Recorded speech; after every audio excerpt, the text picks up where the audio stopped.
Oil prices continue to soar despite America offering immediate insurance for ships traveling through the Strait of Hormuz, as well as naval escorts if necessary. Oil prices still rose as traders feared Middle East supplies could be disrupted, but the pace of gains slowed from past sessions. Brent rose 3.3% to $84.07 a barrel after closing on Tuesday at its highest since January 2025. Global equities also still falling, with Asian stocks closing down steeply. South Korea's Kospi plunged over 12% today, the biggest drop since 2008, also extending a steep sell-off from the previous session amid a broader fall in Asian markets as the escalating war in the Middle East dents investor sentiment.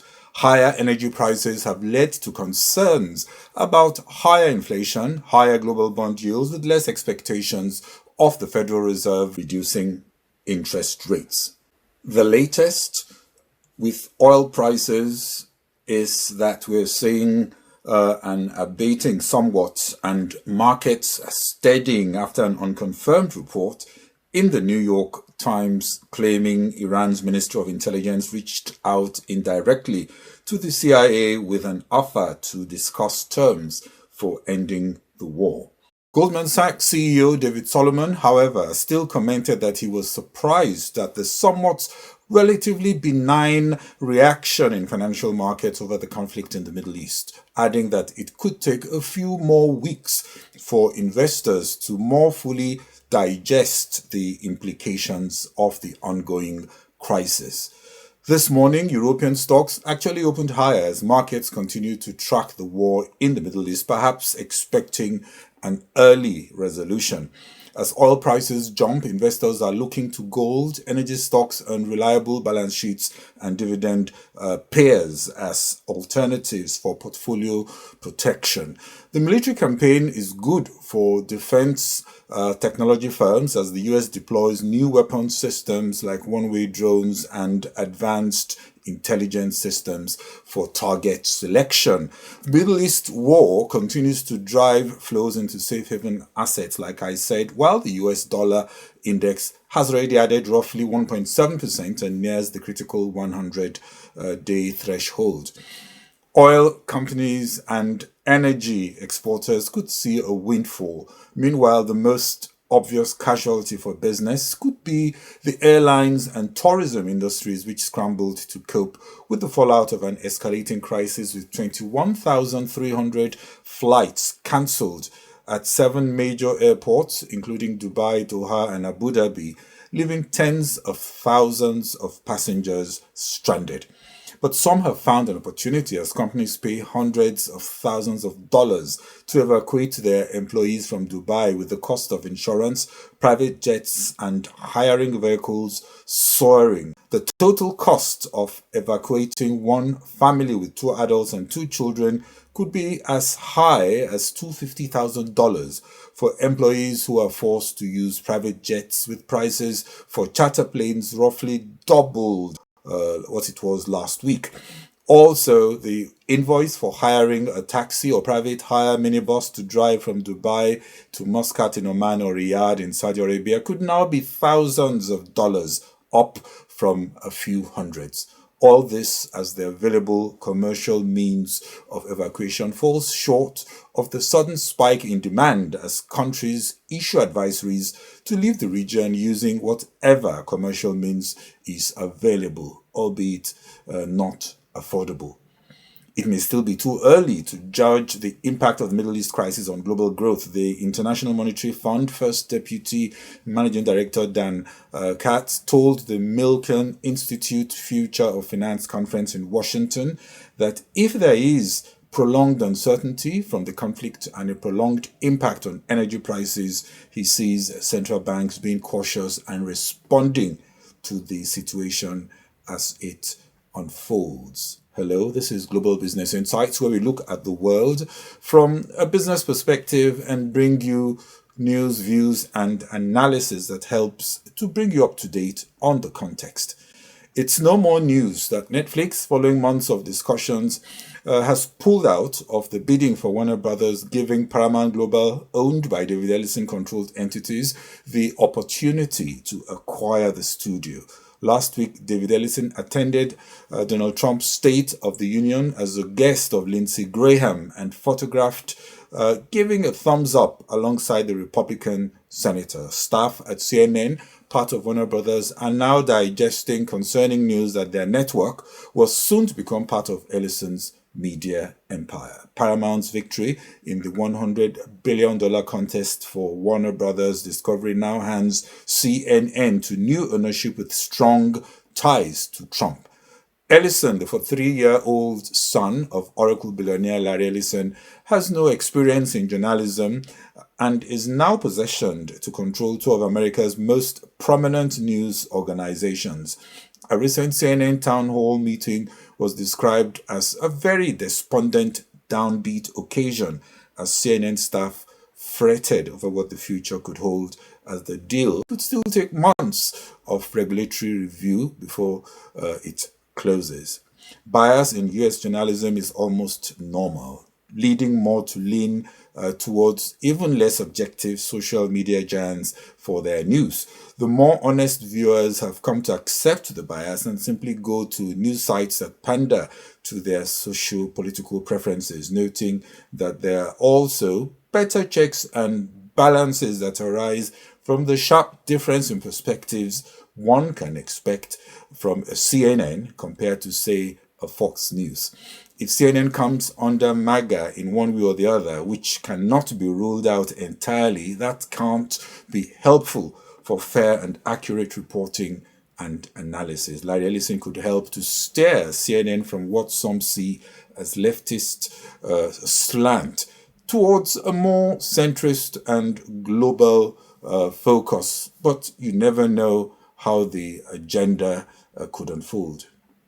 OpenAI's boss Sam Altman says it will adjust its deal with the American Department of War to limit the use of its artificial intelligence tools to monitor Americans. This came after the US administration banned federal agencies from using Anthropic technology because it refused to allow its products to be used for mass domestic surveillance. Now to a slew of Purchasing Managers Index data that came out shedding light on February economic activity. China's February Purchasing Manufacturing Index dropped to a 4-month low of 49.0, down from 49.3 in January. This comes as the parliament meets to agree economic targets for the coming year.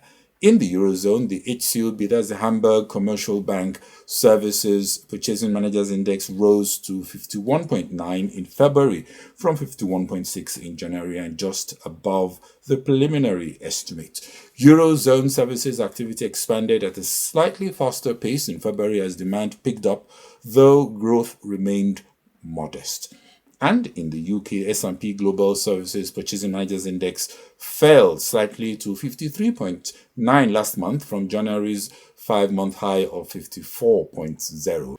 Britain's services sector grew robustly in February, according to the survey that also showed job cuts and price pressures persisted, a potential worry for the Bank of England ahead of this month's interest rate decision. The composite PMI, which combines the services survey with growth in the manufacturing sector, was up to its highest since August 2024 at 53.7.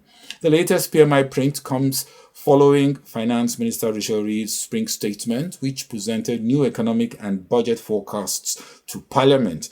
Chancellor Reeves said her economic plan was working in an uncertain world, although the growth estimate was lowered for 2026. The Office for Budget Responsibility reduced expected growth rate for 2026 to 1.1% from the 1.4% it predicted in last year's budget, while it upgraded estimates for later years. Unemployment was also projected to increase this year. Simply put, the spring statement offers no answers to the tepid outlook for the UK economy. Though there was relief, no new tax rises came up. The OBR also warned that Britain's economy could face a very significant hit from the war in Iran as the conflict threatened to derail Chancellor Rejori's promise to deliver stability. In Nigeria, some good news. Earlier in the week, we had the Stanbic IBTC February PMI recovering at 53.2 after a marked increase in economic activity. The rebound was driven by a solid pickup in new orders, a stronger demand and improved affordability supported business activity. Output also expanded at the fastest pace in 4 months. According to the latest PMI report, the Nigerian economy will grow by 3.86% year-on-year in the first quarter of 2026 and will see real GDP growth at 4.1% year-on-year also in 2026. The government has been stimulating economic activity in infrastructure, livestock development, easing trade constraints, and attracting investments in oil and gas and manufacturing. The Dangote refinery is also expected to continue to have a positive impact on other sectors of the economy. This data print comes as President Bola Tinubu yesterday nominated the chairman of the Presidential Committee on Fiscal Policy and Tax Reforms, Dr. Taiwo Oyedele, as the Minister of State for Finance. He replaces Dr. Doris Anito-Zoka, who has been reassigned to the Ministry of Budget and National Planning as Minister of State, her third portfolio in the administration. Yesterday, the federal government also formally unveiled for the first time regulations to bring millions of informal businesses into the tax net, prohibiting cash collections and roadside enforcement by subnational authorities in what officials described as part of a decisive shift from legislation to execution. South Africa's private sector activity held steady in February with S&P PMI holding at 50 for the second straight month. Business optimism, however, fell to its lowest since July 2021, with future output projections subdued due to fall in new orders and caution about the economic outlook. Kenya's private sector activity expanded but at a slower pace due to slowing performance in agriculture and manufacturing. The Stanbic Bank Kenya Purchasing Managers Index dropped to 50.4 in February from 51.9 in January. The latest data also showed a lift from construction, wholesale and retail and services. And in the US, Treasury Secretary Scott Bessent also said Trump's recently announced 15% global tariff will be implemented sometime this week. The tariffs replace most of the rates that were recently annulled by the Supreme Court. Still on the Middle East, just in, Treasury Secretary Scott Bessent said today Washington will roll out a series of measures to stabilize oil shipments through the Persian Gulf, signaling readiness to step in as tensions threaten the world's most critical energy route. Private US companies added 63,000 workers in February, better than the downwardly revised 11,000 in January and the estimate for 48,000. Most hiring was in just two sectors, health services and construction, with growth in other sectors either flat or lower. The more closely watched and wider survey, the US non-farm payrolls data, comes out on Friday. Well, that's all we are able to take on this special edition of Global Business Insights. This is Bode Oshosami. Thanks for watching, and don't forget to subscribe and hit the notification button. Bye-bye.